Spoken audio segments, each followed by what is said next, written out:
Eternal Father, I offer you the body and the blood.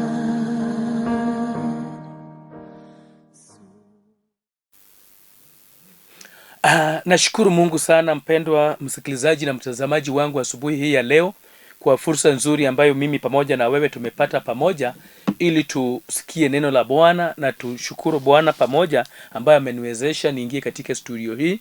Na pia naomba Mungu sana kwa sababu ya familia yako, kwa sababu ya maisha yako ambayo umepata nafasi ya asubuhi hii ya leo. Najua ya kwamba ni neema ya Bwana ili tupatikane. Na kabla hatujaendelea, naomba ya kwamba tuwaomba Bwana ambayo anatusaidia, ambaye anatushika mikono, na tuanze kwa mikono ya Bwana. Baba, katika jina la Yesu Kristo mwana wa Mungu aliye hai, na kushukuru na kuinua na kutukuza na kuenzi. Pokea sifa, pokea utukufu asubuhi hii unaponiingiza Bwana katika hii studio. Najua ya kwamba uko na nia nzuri pamoja na msikilizaji na mtazamaji wangu. Na Bwana, naomba ya kwamba vile umetuwezesha tukakuwa pamoja, utupee neema, utupee hekima, utupee nguvu, tuelekeze pamoja. Roho Mtakatifu, chukua ushukani unapotuelekeza kwa njia ya Bwana. Katika jina la Yesu tumeomba tukishukuru. Amen. Mpendwa msikilizaji na mtazamaji wangu, nashukuru Mungu sana kwa sababu ya fursa hii ambayo nimepata ili nipatikane katika hapa Lolwe TV. Mimi ni Mchungaji Leonard Omondi wa kanisa la God of Eternity Church ambayo inapatikana hapa Nairobi, Dandora Phase 4, nyuma ya Karia Supermarket. Naomba ya kwamba tuende kwa neno la Bwana asubuhi hii ya leo ambayo Bwana amenipea. Bwana alikuwa akiniambia ya kwamba ni wakati ambayo ya kwamba ni vyema kila mmoja ambaye anaamini Bwana, kila mmoja ambaye anategemea Bwana, kila mmoja ambaye Bwana ndio nguvu yake, ni wakati wa huyu mtu kujua ya kwamba kunaye Mungu juu mbinguni ambayo anabadilisha hali. Kuna hali unaweza kuwa unapitia, na kuna hali unaweza kuwa inakulemea, kuna hali unaweza kuwa unapitia mpaka ionekane kana kwamba Mungu hayuko, lakini Bwana alikuwa ananituma kama chombo chake ya kwamba nikuhakikishie ya kwamba kunaye Mungu juu mbinguni. Kwa hivyo wacha tusome katika kitabu cha Esther, katika kitabu cha Esther 6. Inakaa refu kidogo, nitasoma nikipita ili tuende mbele pamoja. Andiko inasema katika kitabu cha Esther 6 ya kwamba usiku huo mfalme hakupata usingizi, basi akaamuru kitabu cha kumbukumbu cha matokeo ya kila siku kiletwe, nacho kilichosomwa mbele yake ikaonekana ilivyoandikwa jinsi Mordekai alivyong'amua njama ya kumuua mfalme aliyokuwa imefanywa na Bigadha na Tereshi, waliokuwa baadhi ya towashi wa wafalme waliokuwa walinzi wa nyumba vya mfalme. Mfalme akauliza, je, tumepea Mordekai heshima au tunzo gani kwa jambo hii? Mtumishi wake akajibu, hajafanyiwa kitu kwa ajili yake. Mfalme akauliza, kunaye ofisa yeyote uani? Ikawa wakati huo Hamani alikuwa ameingia katika ua wa nje wa ikulu. Ilikuwa amekuja kwa mfalme kuomba Mordekai auliwe kwenye mti wa kulia ambao ilikuwa imekwisha tayarishwa. Basi watumishi wakamjibu mfalme, Hamani yuko uani. Mfalme akasema, mkaribishe ndani. Hamani alipoingia ndani, mfalme akamuuliza, je, nifanyie nini mtu ambaye ningependa sana kutunikia heshima? Hamani akafikiria moyoni mwake, na ni nani huyu ambaye mfalme angependa kutunikia heshima sana? Bila shaka ni mimi. Basi Hamani akamjibu mfalme, mtu huyo ambaye mfalme angependa kutunikia heshima, yani yafaa watumishi wa mfalme walete mavazi safi ya sitani ilivyovaa mfalme na farasi wake mwenyewe, na mmoja wa washauri wako na wa kuheshimika. Mfalme amvalishe huyu mtu mavazi hayo ya kifalme, na kumwongoza mtu huyu akiwa amepanda farasi wako mpaka kwenye uwanja wa mji, huku akitangaza, hivi ndivyo anayempendwa mtu ambaye mfalme anapenda kumpa heshima. Hapo mfalme aliposikia Hamani, fanya haraka, chukua mavazi hayo ya farasi, tunukia heshima hii Mordekai, Myahudi ambaye hukaa kwenye lango la ikulu. Baba, abariki neno la Bwana. Wapendwa, ningependa kushukuru Bwana sana asubuhi hii ya leo kwa sababu ya neno la Bwana ambayo tumesoma.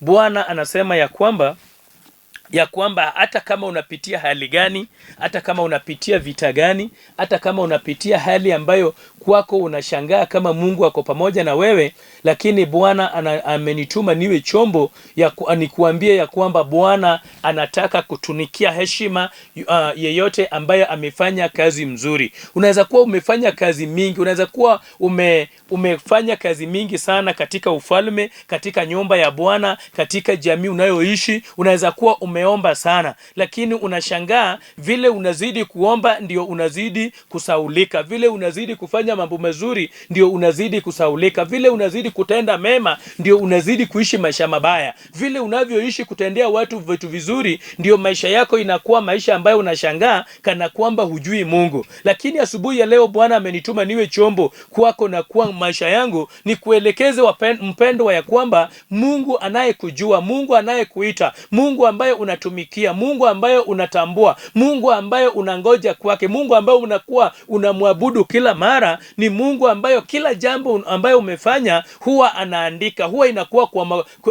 inawekwa kama kumbukumbu. Andiko inasema katika kitabu cha Esther, mahali tumesoma kabla tujafika hapo, chapter 3, Biblia inasema vizuri ya kwamba chapter 2 pale mwisho verse 21, chapter 2 pale mwisho cha verse 21, andiko inasema ya kwamba kunaye wakati ambaye Mordekai ambaye alikuwa mlinzi katika nyumba ya mfalme, na Mordekai alitambua Mungu sana. Mordekai alikuwa mtu wa kuabudu. Mordekai alikuwa mtu anayeinua jina la Bwana kila mara. Hakukuwa anafanya tu kazi ya ulinzi hapo bure, alikuwa anafanya kama mlinzi, alikuwa anafanya kama muabudu wa Bwana, alikuwa anafanya kama yule ambaye nguvu yake hutoka kwa Bwana. Alifanya hiyo kazi akiamini. Hakuwa anafanya tu ya kwamba bora amefanya, alikuwa anafanya hiyo kazi kutoka ndani ya roho yake. Roho yake ilikuwa ya kwamba kazi ambayo anafanya imuinue jina la Bwana, kazi ambayo anafanya itukuze jina la Bwana. Ndio alikuwa anafanya kazi ya ulinzi katika nyumba ya mfalme. Lakini kunaye wakati ambapo walinzi wengine walipanga ya kwamba wafanye njama ya kuua mfalme. Walipanga, na andiko inasema ya kwamba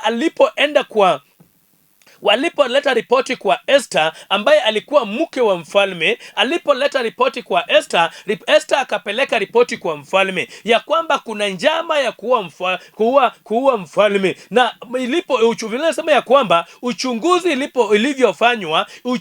ilivyofanywa ikajulikana wazi ya kwamba kuna ukweli ya kwamba hawa walinzi wanapanga kuua mfalme. So ikaandika, mfalme alipogundua hiyo kwamba ya kwamba Mordekai ndiye ameleta ripoti, andiko inanukuu vyema ya kwamba mfalme akasema aletewe kitabu ya kuandika kumbukumbu, na ikaandikwa na ikabaki pale ya kwamba kunaye wakati ambayo walinzi wa mfalme walifanya njama ya kwamba mfalme auliwe. Lakini Mordekai alipogundua, kwa sababu kazi yake ni kulinda mfalme, kwa sababu kazi yake ni kusimama na kuhakikisha ya kwamba mfalme amekuwa katika ulinzi sawa, alitoa hiyo ripoti. Uchunguzi ikafanywa, na uchunguzi ilivyofanywa ikajulikana wazi ya kwamba Mordekai amesema ukweli, ya kwamba Mordekai ako na ripoti ya ujasusi ambayo ni ripoti halisi kuhusu ulinzi wa mfalme. Na mfalme alivyogundua hivyo, andiko inanukuu vizuri ya kwamba alinukuu chini katika kitabu cha kumbukumbu. Na baada ya hapo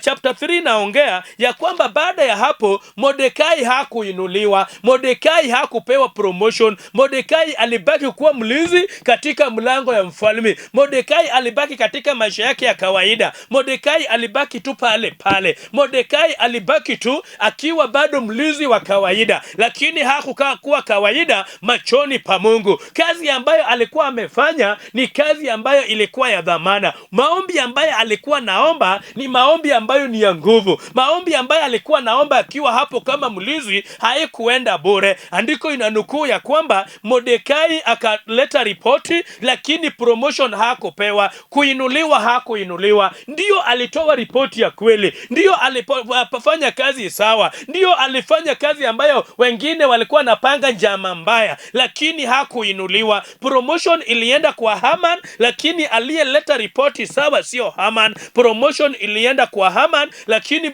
yule aliyeleta ripoti sawa ni Mordekai.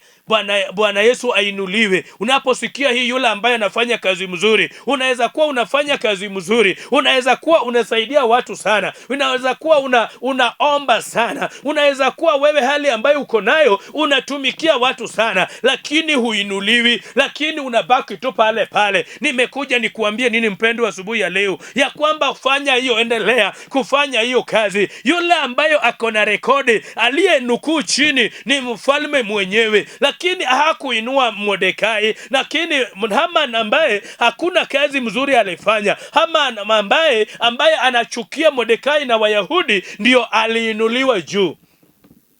Biblia inasema ya kwamba Haman ndio alipewa promotion. Haman ndio alipewa kiwango cha kazi yake ilipanda. Hakuna kitu ambayo alifanya, lakini akainuliwa juu. Hakuna kitu ambayo ripoti yoyote ambayo alikuwa nayo nzuri, hakuna ripoti ya ujasusi ambayo alikuwa naye nzuri, lakini alipewa promotion. Lakini Mordekai ambayo ni muombezi, Mordekai ambaye ametenda mema, Mordekai ambayo ametoa ripoti ambayo ni ya kulinda rais, ya kulinda mfalme, ametoa ripoti ambayo ni ya kipekee. Uchunguzi ilipofanywa ikajulikana ni kweli, na hao walinzi wakachukuliwa na akauliwa. Mordekai alibaki tu pale kwa mlango. Mordekai alibaki tu katika hali yake. Mordekai alibaki tu. Lakini mahali tumesoma, wapendwa, ambayo nataka tuende ni mstari wa 6. Hapo ndio nataka tuende sasa. Biblia inasema ya kwamba usiku mmoja, Biblia inasema ya kwamba mfalme hakulala. Usingizi hakukuja katika macho ya mfalme. Usingizi haikuonekana katika macho ya mfalme. Mfalme hangelala. Kwa sababu gani? Kuna mtu ambayo anainuliwa. Kuna mtu ambaye ameomba sana. Kuna mtu ambaye ametenda mema sana. Mfalme hangelala. Siku zote angelala kama mfalme. Siku zote angelala akiwa na amani. Siku zote angelala kama mambo ni sawa. Lakini siku ya miujiza ambayo ni ya Mordekai, ambayo ameomba sana, ambaye amefanya kazi kwa heshima, ambaye amefanya kazi kwa uaminifu, ambaye amefanya kazi ambayo ni ya haki, ambaye amefanya kazi ambayo inapendeza, siku yake ilipofika, andiko inanukuu ya kwamba mfalme hakulala. Asubuhi ya leo nimekuja nikuambie nini? Asubuhi ya leo, wewe msikilizaji wangu, wewe mtazamaji wangu, kuna shida umepitia, kuna vita umepitia, kuna aibu umepitia, kuna vitu ngumu umepitia, kuna historia yako inabadilishwa asubuhi ya leo. Kwa sababu gani? Mfalme hajalala. Kwa sababu umetenda mema, lakini unazidi kuteseka. Kwa sababu umetenda mema, lakini unazidi kupitia hali ngumu. Umezidi kutenda mema, lakini yale ambayo unapitia ni yale ambayo ni aibu. Historia yako inabadilika. Kwa sababu gani? Mfalme hajalala. Mfalme ambayo ni Bwana, ambayo unaabudu siku zote. Andiko inasema ya kwamba hiyo siku mfalme hajalala.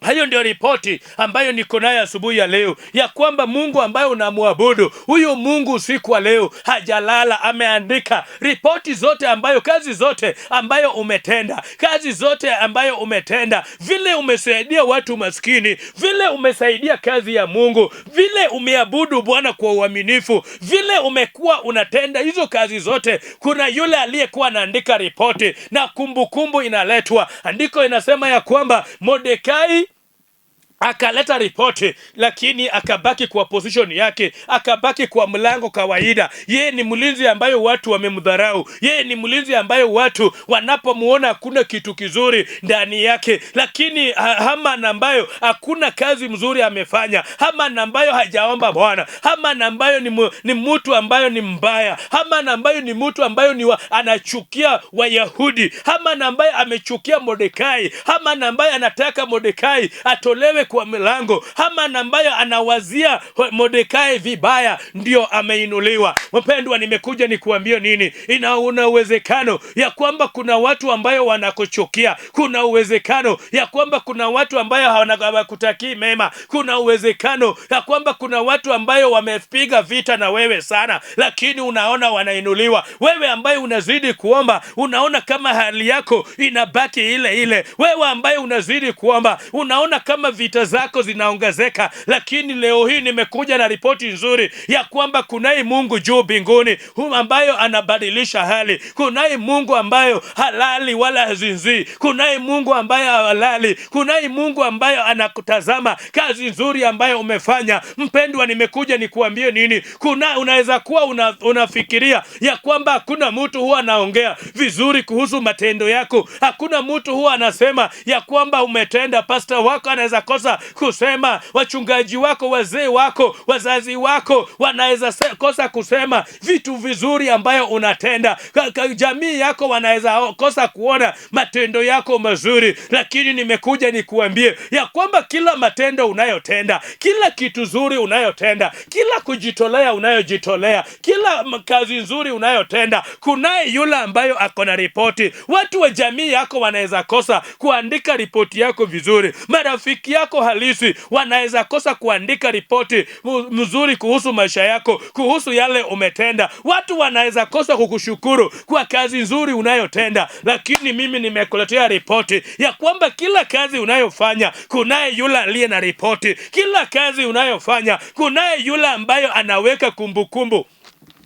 Zidi kuomba, zidi kutenda mema, zidi kusaidia watu maskini, zidi kutendea watu mema, zidi kusimama hata na kazi ya Mungu, zidi kuomba, zidi kwa Bwana, kwa sababu yeye pekee ndio akona ripoti ambayo akiamua kukutendea mema hakuna wa kumpinga. Akiamua kuinuka, Biblia inasema ya kwamba mfalme hakupata usingizi. Wapendwa, asubuhi ya leo nimekuja na ripoti nzuri kwa mtu yeyote ambaye ametenda mema. Andiko inasema katika kitabu cha Isaya 3:10 ya kwamba ambia watu waadilifu ya kwamba wataona mikono ya Bwana. Ambia watu waadilifu ya kwamba ni wakati wao wa kuinuliwa. Ambia watu waadilifu ya kwamba ni wakati wao wa kutendewa mema. Watakula kwa matendo yao, watakula kwa vitu waliotenda, watakula kwa maombi ambayo wameomba. Wataona matokeo kwa kila kazi nzuri wametenda, wataona matokeo. Wapendwa, asubuhi ya leo nimekuja na ripoti. Bwana amenituma niwe chombo yake asubuhi ya leo, nikuambie wewe unayozidi kutenda mema, wewe unayozidi kushika wengine mikono, wewe unayozidi kuombea wengine, wewe unayozidi hata kama umedharuliwa, wewe ambayo watu wamekudharau. Bwana amenituma niwe chombo chake. Nikuambie, sio ya kwamba ni kubembeleze, nikuambie ya kwamba uchukue ripoti ni yako, ya kwamba wewe ni chombo mikononi mwa Bwana. Yeye akiwa juu mbinguni, yeye ndio anabadilisha hali. Hata ungangane hali yako ibadilike, hakuna Mungu wa kubadilisha hali. Wewe huwezi badilisha hali yako, huwezi fanya watu wakupende, huwezi fanya watu wakuinue, huwezi. Andiko inasema ya kwamba Mordekai alipokuwa nakaa pale kwa mlango kama mlinzi, siku zote Haman angependa Mordekai amuheshimu, Mordekai amuabudu, Mordekai amuinamie. Lakini siku zote Mordekai alielewa roho mbaya ambayo Haman ako nayo, chuki ambayo Haman ako nayo juu ya Wayahudi, vita ambayo Haman ako nayo juu ya Wayahudi. Hakuna siku Mordekai angempigia magoti chini, hakuna siku Mordekai angemuinamia, hakuna siku Mordekai angemuabudu. Kuna watu ambayo wanataka wengine wamuabudu, kuna watu ambayo wanataka wengine wawe yani wasimame kama Mungu kwa maisha ya wengine. Kuna watu, wapendwa, Mungu anataka yeye pekee ndiye abudiwe. Haman ange treat Mordekai kana kwamba anafaa Mordekai na Wayahudi wa muabudu, lakini Mordekai alisimama akiendelea kuomba. Nimekuja nikuambie nini mpendwa, ya kwamba yeyote ambayo anasimama kumwabudu Bwana kila mara, yeyote ambayo anasimama kuinua jina la Bwana kila mara, yeyote ambayo anasimama na neno la Bwana kila mara, yeyote ambayo ako upande wa Bwana, wacha nikuambie mpendwa, ni Roho wa Bwana ndio aliongoza. Walinzi walikuwa wengine, lakini Mordekai alikuwa special katika hiyo mlango ya mfalme. Alikuwa mlinzi ambaye ni wa kipekee. Kwa sababu gani? Alitambua kuabudu Bwana. Kwa sababu gani? Alitambua kuinua jina la Bwana. Kwa sababu gani? Aliinua jina la Bwana kila mara.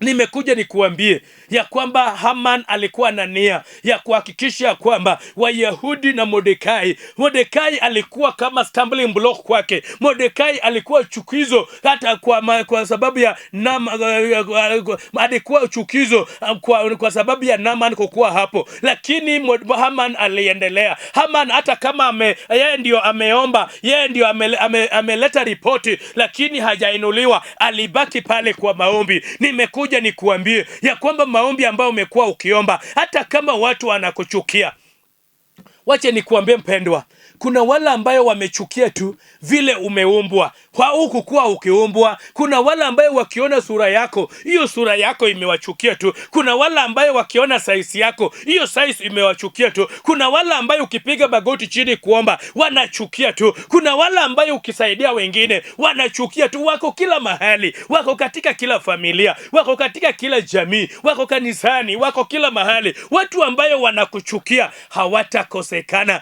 Endelea kutafuta Bwana, wakuchukie, wakupende, endelea kutegemea Bwana. Kwa sababu gani? Hawatakosekana katika maisha. Kuna wale ambayo hata kama unaongea vizuri, vile unaongea wanachukia tu. Kuna wale ambayo hata kama umevaa vizuri, vile umevaa wanachukia. Kuna wale katika maisha ambayo hata kama unajaribu kutengeneza statement yako ionekane vizuri mbele yako, wanakuchukia tu. Hawatakosekana katika maisha. Wacha nikuambie mpendwa ya kwamba hawa Haman ambayo wanachukia watu hawatakosekana katika maisha. Kama uko na mwito, kama uko na Bwana, kama uko na mahali unaenda, wao hawatakosekana katika maisha yako. Nimekuja nikuambie nini msikilizaji wangu, ya kwamba Haman alikuwa amechukia Mordekai na Wayahudi, lakini kuna kitu moja ambayo Wayahudi walimshinda naye. Wayahudi walimshinda kwa kutafuta uso wa Bwana. Wayahudi walimshinda kwa kutengeneza uhusiano wako na Bwana. Asubuhi ya leo nimeleta ripoti mpya ya kwamba kuna Mungu juu mbinguni anayetazama maombi yako, anayetazama hali yako. Jambo ambayo Bwana hafurahii, jambo ambayo Bwana hapendezwi nayo, jambo ambayo Bwana kila mara unapojiondoa kwake, unapochoka afurahii. Jambo hilo ya kujiondoa, jambo hiyo ya kuchoka, jambo hiyo ya kubishana, jambo hiyo ya hasira na wale ambayo hawakupendi, ndio Bwana hafurahii. Bwana Yesu anafurahia anayezidi. Yeye ndio ako na kila record ya kila kazi umefanya. Yeye ndio ako na kila record ya kila kazi umefanya. Andiko inasema ya kwamba katika kitabu cha Luka 1:37 ya kwamba pamoja na Mungu kila kitu inawezekana, lakini pamoja na binadamu, pamoja na wafalme, pamoja na wanaotaka ukuu, pamoja na watu ambayo wanatafuta ukubwa, kuna vitu haitawezekana. Lakini pamoja na Mungu hakuna kitu ambayo haiwezekani. Kama mtu anategemea Mungu, kama mtu anangoja kwake Bwana. Mordekai na Wayahudi walingoja kwa Bwana siku zote. Asubuhi ya leo mpendwa, kuna hali unapitia, kuna vita uko naye, kuna uchungu uko naye, kuna hali unapitia, lakini nimeleta yule ambaye anabadilisha hali. Nimeleta Yesu ambaye anabadilisha hali. Zidi kumtegemea. Andiko inasema ya kwamba hawa Wayahudi walitegemea Bwana. Hakuna siku Mordekai pamoja na Wayahudi waliwacha Bwana. hali ambayo unapitia, kunaye yule aliye na uwezo wa kubadilisha hali. Nimekuja nikuambie, unaweza kuwa unapitia hali ambayo inakaa ngumu, endelea kutafuta Bwana. Unaweza kuwa unapitia hali, afya ambayo ni mbaya, afya yako inaweza kuwa hali mbaya. Fedha yako, unaweza kuwa na hali ya fedha yako inaweza kuwa mbaya. Hali ya ndoa yako inaweza kuwa mbaya. Hali ya biashara yako inaweza kuwa mbaya. Hali yako inaweza kuwa mbaya, lakini nimeleta yule aliye na uwezo, sio tu kubariki. Binadamu hubadilika, Mungu pekee ndio habadiliki, lakini licha ya kwamba hawezi badilika, kuna uwezo wa kubadilisha hali. Hali yako inaweza badilika, hata kama umechoka, unaona ya kwamba haitawezekana, vita ambayo unapitia, unaona ya kwamba umefika mwisho. Nimeleta yule aliye na uwezo wa kubadilisha hali. Nimeleta yule aliye na uwezo wa kubadilisha hiyo hali. Nimeleta yule aliye na uwezo ya kubadilisha hali yako. Asubuhi ya leo unapoamuka, nimeleta Yesu aliye na uwezo ya kubadilisha, hata kama watu wanakuchukia. Nimeleta yule aliye na uwezo wa kubadilisha hali, yule ambayo halali, yule ambayo hasinzii. Andiko inasema ya kwamba mfalme hakulala. Nimekuja nikuambia asubuhi ya leo ya kwamba katika shida yako, katika afya yako ambayo ni hali ambayo inakusumbua, katika hali yako ambayo inakusumbua, nimeleta yule aliye na uwezo wa kubadilisha hali. Andiko inasema mahali tumesoma ya kwamba ilifika wakati ambapo mfalme alipokosa usingizi, mfalme alipokosa kulala, akaitana asubuhi ya kwamba kitabu iletwe. Nimekuja nikuambie ya kwamba kila kazi nzuri ambayo umefanya, Bwana anasanya vitabu. Kitabu yako inaletwa mikononi mwa Bwana asubuhi ya leo. Wacha kukasirika, wacha kujiondoa, wacha kuacha tu ya kwamba mimi mahali nimefikia, nimeona ya kwamba nimefika mwisho. Hiyo mwisho umefika, ndio Bwana anataka kujitokeza. Hiyo hali umefika, ndio Bwana anataka kujitokeza. Andiko inasema ya kwamba mfalme hakulala na akatisha ya kwamba aletewe vitabu ya kumbukumbu, na ni yeye mwenyewe aliandika. Akauliza ya kwamba tangu Mordekai alipofunuliwa ya kwamba kuna wale wanapanga kuniua, amefanyiwa nini? Kumbukumbu inaonyesha ya kwamba Mordekai alileta ripoti nzuri, na amefanyiwa nini? Andiko inasema ya kwamba wafanyikazi wenyewe wakasema ya kwamba hakuna jambo lolote amefanyiwa, bado akukua milango. Na akauliza ya kwamba nani yako hapo nje? Nani yako hapo nje? Akauliza ya kwamba, akaambiwa ya kwamba ni Haman ndio ako nje, na akaambia Haman ya kwamba akaribishwe aingie ndani. Haman akaulizwa ya kwamba, Haman, nataka nitunikiwe mtu mmoja ambaye amefanyia mimi kazi nzuri. Na Haman akafikiria na akasema ya kwamba kama mfalme anataka kuinua mmoja, sioni kama kuna mwingine. I am the second in command, ni mimi anataka kuniinua. Na akaleta maelekezo yote vile huyo mtu anafaa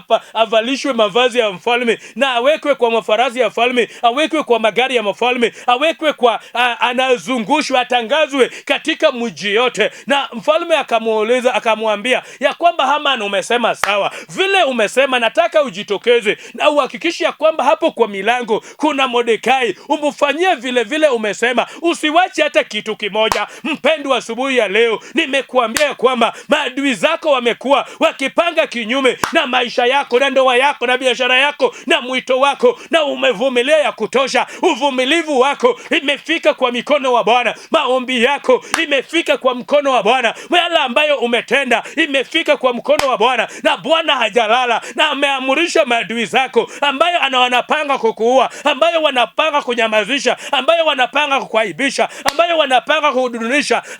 Yao ndiye Bwana anawatumia. Anawaambia maadui ya kwamba vitu zote ambayo wamesema na kinywa chao ya kwamba watendewe, wewe ndio unatendewa. Nimekuja nikuombee asubuhi ya leo, wewe ambayo unanisikia na umekuwa ukitegemea Bwana, ulikuwa ukiomba Bwana, ulikuwa ukitafuta uso wa Bwana katika hali yako ngumu. Nataka ndio uamini Bwana. Kama unaamini Bwana baada ya kusikia hili neno, ndiko nasema ya kwamba imani inakuja kwa kusikia, na sio tu kusikia neno la Bwana. Asubuhi ya leo nataka nikuombee ya kwamba utegemee Bwana. Piga tu magoti yako mahali huko, piga tu, shika tu TV yako mahali huko, piga inama tu mahali huko, kama unatumainia Bwana ya kwamba ako na uwezo, ya kwamba tuombe na wewe. Nataka niombe Bwana wa majeshi ya kwamba Bwana wa mabwana, huyu anayeshika TV, huyu anayepiga magoti, huyu ambaye anainama, hainamii mimi bali ananamia wewe, wewe ambaye uko juu, wewe ambaye hujui fitina na chuki na vita, wewe ambaye uko juu na umeinuliwa juu. Bwana wa majeshi umkumbuke, Bwana wa majeshi umuondolee aibu. Umeniambia nimueleze ya kwamba aibu yake inaisha leo, ya kwamba vita zake zinaisha leo, mambo inabadilika. Badilisha hali yake, badilisha Bwana wa majeshi. Wala ambaye walikuwa namchukia, wao ndio wanaenda kuona ripoti nzuri asubuhi ya leo, kwa sababu unabadilisha hali. Uinuliwe Bwana wa majeshi, kwa sababu unatoa kila aibu, kila kisirani, kila vita unaondoa katika jina la Yesu. Unamuinua kwa sababu we ni Mungu aliye juu mbinguni. Katika jina la Yesu amebarikiwa. Amen. Mpendwa mtazamaji na msikilizaji wangu, aliyekuwa ananena na wewe leo hii ni mtumishi wa Mungu Pastor Leonard Omondi, ambayo namba yangu ni 0722, namba yangu ni 0722 115714, 0722 115714, ama 0733736040. Namba yangu iko hapa kwa screen. Chukua tu namba yangu, nipigie simu, tutasaidiana na wewe kwa maombi. Kanisa yetu iko Dandora phase 4, hapo nyuma ya Karia Supermarket. Tukutane wiki ijayo. Shalom, shalom, shalom.